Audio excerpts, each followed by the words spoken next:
दोस्तों, क्या होगा अगर चंद्रमा सूरज से 10 गुना ज्यादा चमकदार हो जाए। ये काल्पनिक तो जरूर है, लेकिन अगर ऐसा होता है तो क्या होगा दुनिया में, वो आप अभी इस वीडियो में लाइव देखने वाले हैं। धरती से हजारों मील दूर आग का बड़ा गोला हमारे सौरमंडल की सबसे चमकीली वस्तु के साथ साथ सबसे बड़ी भी है। जी हाँ, आप सही समझे, हम सूरज की ही बात कर रहे हैं। दोस्तों, अगर हम जुपिटर, जो सोलर सिस्टम का सबसे बड़ा प्लेनेट है, उसको एक बास्केटबॉल जितना मान लें, तो उस हिसाब से हमारी अर्थ का साइज एक अंगूर के जितना होगा। लेकिन सूरज के आगे जुपिटर भी एक मजाक की तरह ही है, क्योंकि सूरज जुपिटर से भी कई हजार गुना बड़ा है।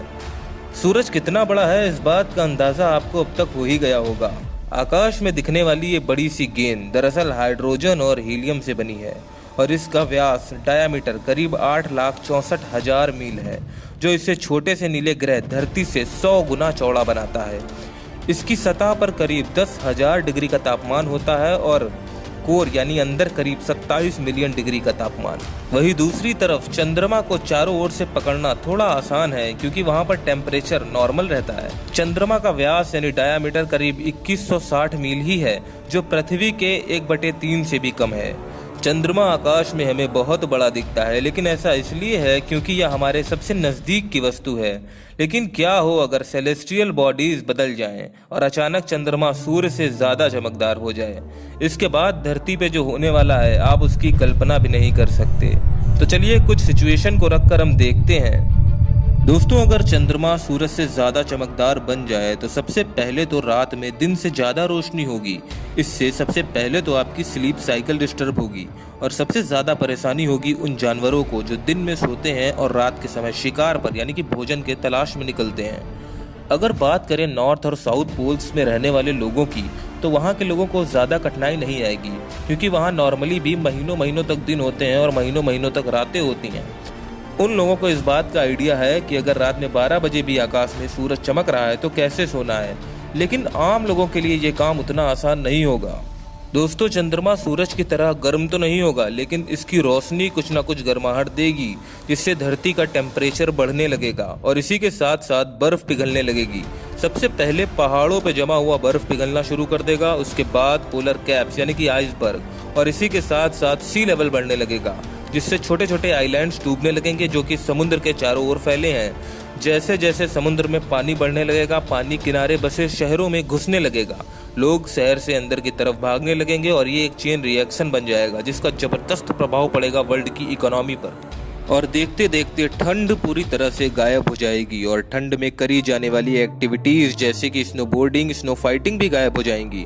पूरी दुनिया के पेड़ पौधे और जानवर इस घटना से प्रभावित होंगे। दुनिया एक बड़े से रेगिस्तान में तब्दील होने लगेगी। कुछ वर्षों में पानी खत्म होने लगेगा।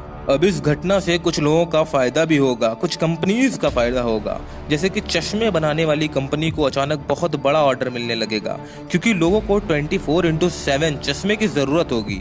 तो ज्यादा यूनिट बनाने के लिए कंपनी और लोगों को हायर करेगी। इससे कुछ लोगों को काम मिल जाएगा, और बहुत अलग अलग तरह के चश्मे बिकेंगे मार्केट में। जैसे एक तो नॉर्मल सा चश्मा जैसा हम लोग लगाते हैं इस समय, और दूसरा नाइट विजन टाइप के चश्मे बहुत बिकेंगे, और तीसरे इनबिल्ट हेलमेट में पूरे चश्मे बिकेंगे। अब इससे अंतर्राष्ट्रीय अंतरिक्ष स्टेशन पर काम कर रहे लोगों को बहुत बड़ा फर्क पड़ेगा। उन्हें एक नया कार्यालय खोजना होगा। चंद्रमा इतना चमकीला होगा कि पुराने स्पेस स्टेशन में काम करना बहुत मुश्किल हो जाएगा। लेकिन अगर चांद में सिर्फ रोशनी तेज हो और इतनी गर्मी ना हो, तो स्पेस स्टेशन में काम करने वाले लोग सिर्फ रोशनी से निपटने का समाधान कर लें तो वहाँ काम किया जा सकता है। चंद्रमा को विभिन्न आकृतियों में देखने का कारण यह है कि सूर्य के संबंध में चंद्रमा पृथ्वी के विपरीत घूमता नहीं है। इसका पोजीशन कुछ ऐसा होता है जैसे इसे फेविकोल से चिपका दिया गया हो। ऐसे में जब चंद्रमा पूरा होगा तो बहुत ही ज़्यादा चमकीली रात होगी, और पूरे महीने कम चमकदार रात होगी। वो इस पर निर्भर करेगा कि चांद कितना दिख रहा है। दोस्तों, अब यह संभावना भी है कि चंद्रमा सूर्य से अधिक चमकीला हो जाता है तो यह सूर्य से अधिक गर्मी पैदा करेगा, और संभवतः पृथ्वी पर बड़ा गुरुत्वाकर्षण बन जाएगा, धरती की ग्रेविटी कमज़ोर हो जाएगी, जिससे बड़ी इमारतों को अच्छा बेस नहीं मिल पाएगा और वो गिरने लगेंगी। बड़े बड़े पुल और बड़े स्मारक भी टिके नहीं रह पाएंगे और गिरने लगेंगे।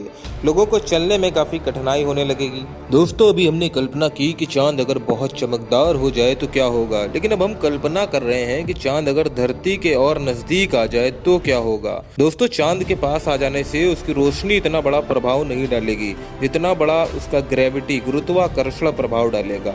गुरुत्वाकर्षण से अब धरती पे बहुत से बदलाव आएंगे।